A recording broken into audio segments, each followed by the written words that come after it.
तो दोस्तों नमस्कार, मैं हूं अनिल और रेसलिंग सुपर धमाल में आपका स्वागत है। दोस्तों आपको बता दें कि WWE सुपरस्टार एज को रेसलिंग जगत के सबसे सफल सुपरस्टार्स में से एक माना जाता है। वो सालों तक रेसलिंग से दूर रहे थे और 2020 में रिटायरमेंट से बाहर आकर वापसी करी। इसके बाद से वो लगातार लड़ रही हैं। एज ने अब अपने रेसलिंग करियर खत्म करने से जुड़े प्लान का खुलासा कर दिया है और बताया है कि वो अब कब रिटायर होंगे। तो दोस्तों आपको बता दें कि फर्स्ट अप विद कोरोलॉक और केला वोको शो पर थोड़े समय पहले WWE दिग्गज एज यानी कि एडम कॉपलैंड नजर आए। इसी बीच उन्होंने अपने इन रिंग करियर को लेकर बात की। एडम कॉपलैंड ने बताया कि वो जब 53 साल के होंगे और उनका मौजूदा AEW कॉन्ट्रैक्ट खत्म हो जाएगा तो वो रिटायर हो जाएंगे। आपको बता दें कि अक्टूबर 2026 में कॉपलैंड 53 साल के हो जाएंगे और इसी वजह से देखा जाए तो फैंस के पास एज को रिंग में देखने के लिए बहुत ही कम समय बचा हुआ है। WWE दिग्गज एज ने 2020 के रॉयल रंबल मुकाबले द्वारा रिंग में वापसी करी। इसके बाद उन्होंने WWE में Roman Reigns, Seth Rollins, Finn Balor समेत कई बड़े और बहुत सारे सुपरस्टार्स के साथ मुकाबला लड़ा। हर कोई उन्हें दोबारा रिंग में देखकर खुश था। 18 अगस्त 2023 को एज ने WWE में अपना आखिरी मुकाबला लड़ा। उन्होंने अपने होम टाउन में सबसे अच्छे दोस्तों में से एक शीमस का सामना किया और उन्हें हरा दिया। इसके बाद उनका WWE से कॉन्ट्रैक्ट खत्म हो गया। एज ने AEW में डेब्यू किया और वो एडम कॉपलैंड नाम से दिखाई देने लगे।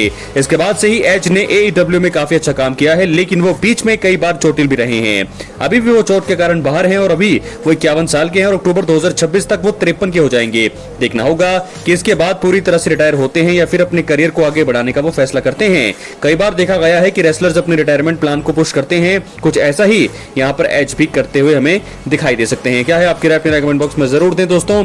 तो एज को लेकर ये थी बहुत ही बड़ी अपडेट। वो कब करेंगे अपने करियर को अलविदा, उसके बारे में आपको बता दिया है। अक्टूबर 2026 में एडम कॉपलैंड यानी एज का जो कॉन्ट्रैक्ट है AEW में अभी वो काम कर रहे हैं, वहां से जब खत्म होगा तो साथ के साथ वो रिटायर भी हो जाएंगे। क्या है आपकी राय अपने कमेंट बॉक्स में जरूर दें। चैनल पर नए एक्टिव रहें, सब्सक्राइब करने के बाद ऑल पर क्लिक जरूर करें। तो दोस्तों ये थी खबरें एज को लेकर के, क्योंकि हम सबको पता है कि कितना बड़ा नाम एज का है WWE में। कितनी सारी राइवलरीज हमने देखी है उनकी रोमन रेंस के साथ, बहुत सारे सुपरस्टार के साथ उनका नाम जुड़ा है। कई सारे जो है जॉन सीना, रोमन रेंस के साथ उनका बहुत बढ़िया काम रहा है और बहुत सारे चीजें भी उनको देख करके WWE फैंस काफी खुश हुए हैं। अब हम बढ़ेंगे अपने अगली स्टोरी की तरफ जो जुड़ी है लिव मॉर्गन से। दोस्तों WWE सुपरस्टार लिव मॉर्गन की हॉलीवुड फिल्म को लेकर आया बहुत ही बड़ा खुलासा। कुछ समय के लिए ब्रेक पर जाना अब मुझे लगता है हो चुका है लगभग पक्का।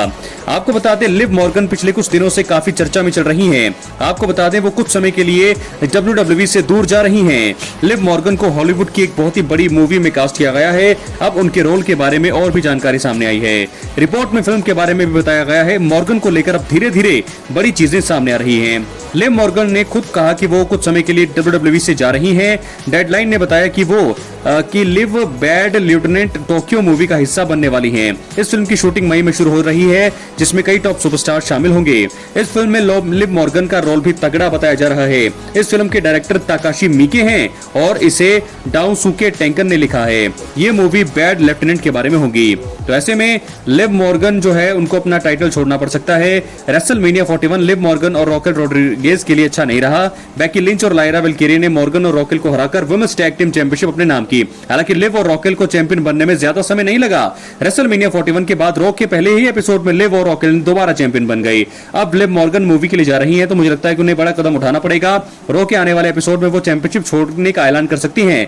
ऐसा हुआ तो फिर रॉकेल को एक नए साथी की जरूरत पड़ेगी। देखना होगा कि WWE द्वारा इस स्टोरी को कैसे आगे बढ़ाया जाएगा। ऐसा लगता है कि लिव मॉर्गन को मूवी से अच्छा पैसा मिल रहा है, इसी वजह से ही उन्होंने WWE से ब्रेक लेकर मूवी में जाने का फैसला किया है। वैसे लिव मॉर्गन के करियर के लिए ये अच्छा कदम भी साबित हो सकता है।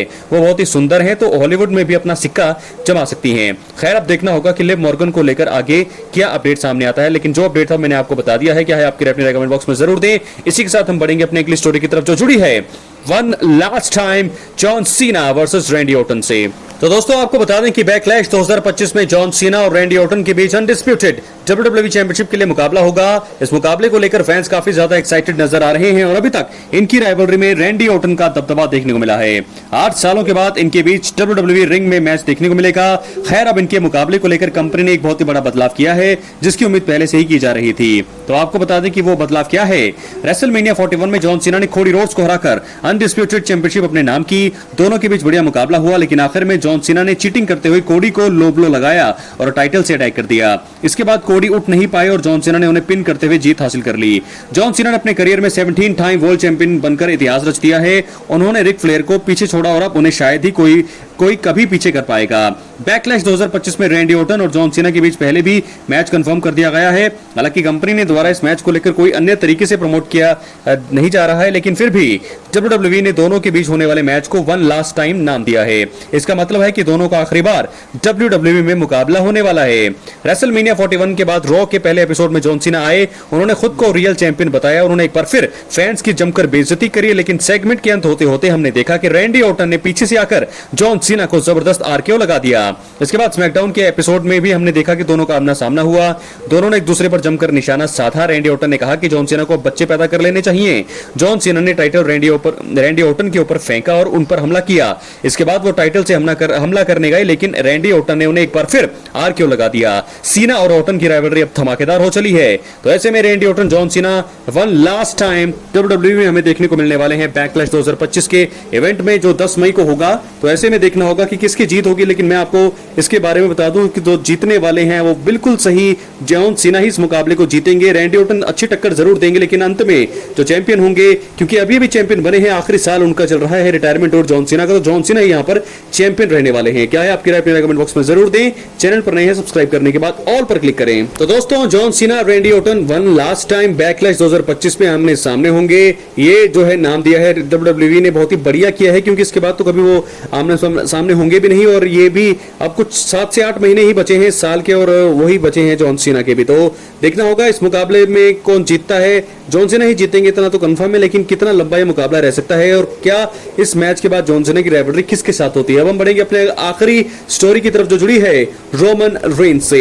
तो दोस्तों, आपको बता दें कि रोमन रेंस इस समय जो है WWE में है। रेसलमेनिया 41 में ट्रिपल थ्रेट मुकाबले में हार के बाद जो है रॉ के एपिसोड में वो नजर आए, लेकिन स्मैकडाउन में वो नजर नहीं आए। रॉ में हमने देखा कि किस प्रकार पॉल हेमन, रॉलिंस दोनों पर उन्होंने अटैक किया, लेकिन ब्रॉन ब्रेकर का स्पीयर उन्हें पड़ा। उसके बाद वो पूरी तरह से जो है धराशायी हो गए। 2 स्पीयर लगाए खतरनाक उन्होंने। उसके बाद सेथ रॉलिंस ने स्टंप लगाया, और उसके बाद मुझे लगता है कि रोमन रेंस के फ्यूचर को लेकर अब कुछ सवाल सामने आए हैं। उनके रिटर्न के बारे में बताया गया है, जैसे कि मैंने पिछली वीडियो में भी आपको बताया। लेकिन समर स्लैम 2025 में मुझे लगता है कि रोमन रेंस का एक बड़ा मुकाबला होने वाला है। बैकलैश में वो अगर आते हैं तो बहुत ही सरप्राइजिंग होगा, क्योंकि बहुत मुश्किल है कि वो बैकलैश में लड़ते हुए नजर आए। लेकिन समर स्लैम 2025 में मुझे लगता है कि एक बड़ी खबर ये आई है कि समर स्लैम में वो CM पंक के साथ लड़ते हुए नजर आएंगे। तो मुझे लगता है कि जॉन सीना जो है 2 नाइट होंगी समर स्लैम की इस बार से, नाइट 1 नाइट 2 नाइट का मेन इवेंट ये होगा। तो मुझे लगता है नाइट 1 के मेन इवेंट में एक बार फिर रोमन रेंस होंगे, उनके सामने CM पंक होंगे। तो ये खबर आ रही है सामने, ये मैंने आपको बता दी है रोमन रेंस के मैच के बारे में, समर स्लैम के बारे में। तो ऐसे में समर स्लैम में उनका मुकाबला फिलहाल CM पंक के साथ बताया जा रहा है, लेकिन ये कुछ भी बदलाव हो सकता है। लेकिन इतना तो कंफर्म है कि नाइट 1 को मेन इवेंट करेंगे पहली बार रोमन रेंस, क्योंकि दोस्तों पहले ही बार है समर स्लैम, पहली बार 2 नाइट्स का आयोजन होगा, इस साल से शुरू हो रहा है। तो रोमन रेंस किसी 2 में से एक नाइट को मेन इवेंट करेंगे। अगली नाइट को मुझे लगता है कि जॉन सीना ही मेन इवेंट करने वाले हैं। तो रोमन रेंस वर्सेस CM पंक होगा, या रॉलिंस के साथ होगा उनका मुकाबला, या किसी और के साथ, या ब्रॉन ब्रेकर भी हो सकते हैं। लेकिन रिपोर्ट में मैंने आपको बताया कि रोमन वर्सेस पंक यहां पर देखने को मिल सकता है। क्या है आपकी राय, अपनी राय कमेंट बॉक्स में जरूर दें। चैनल पर नए सब्सक्राइब करने के बाद ऑल पर क्लिक करें और एक्टिव रहें दोस्तों, क्योंकि डेली यहां पर वीडियो आती है सुबह शाम और हर दिन। तो चैनल पर एक्टिव सब्सक्राइब जरूर करें। मिलते हैं अगली वीडियो में, बहुत बहुत धन्यवाद।